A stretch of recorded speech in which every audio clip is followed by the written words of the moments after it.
जो वाणी और वचन भगवान के गुणों से परिपूर्ण रहते हैं वे ही परम पावन है।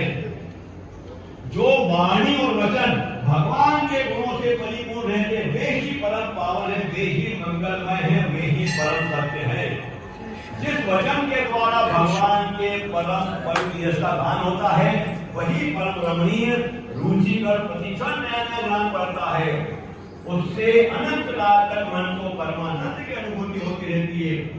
मनुष्यों का सारा शोक, सारी तकलीफें, सारे दुख, चाहे वो समुद्र के समान लंबा गहरा क्यों न हो, उस वचन के प्रभाव से सदा के सूख जाता है। और जिस वाणी से चाहे वो 10 अलंकार भाव क्यों न हो, अगर जगत को पवित्र करने वाले भगवान श्री कृष्ण जैसा कभी भान नहीं होता, वो तो कौओं की अवशिष्ट देखने के साथ अत्यंत पवित्र है।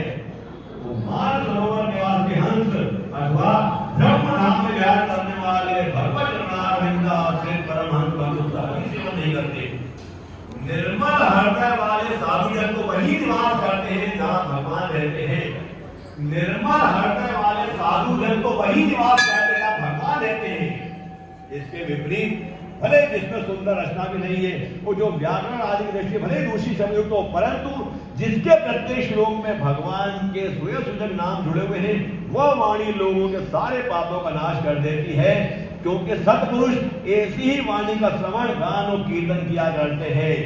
वह निर्मल ज्ञान भी जो मोक्ष की प्राप्ति का साक्षात साधन है, यदि भगवान की भक्ति से रहित हो तो उसकी उतनी शोभा नहीं होती।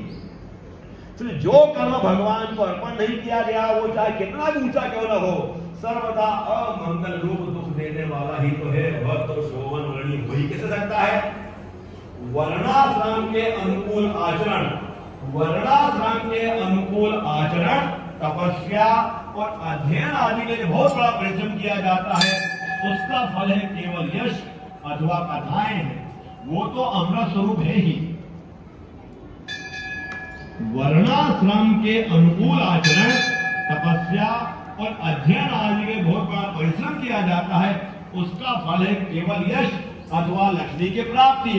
परंतु भगवान के गुण, लीला, नाम आदि का श्रवण, कीर्तन आदि तो उनके श्री चरण कमलों की अविचल स्मृति प्रदान करता है।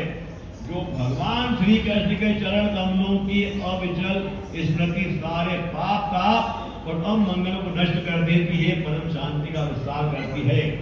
भगवान श्री कृष्ण के चरण कमलों की अविचल स्मृति सारे पाप ताप और अमंगलों को नष्ट कर देती, परम शांति का विस्तार करती है।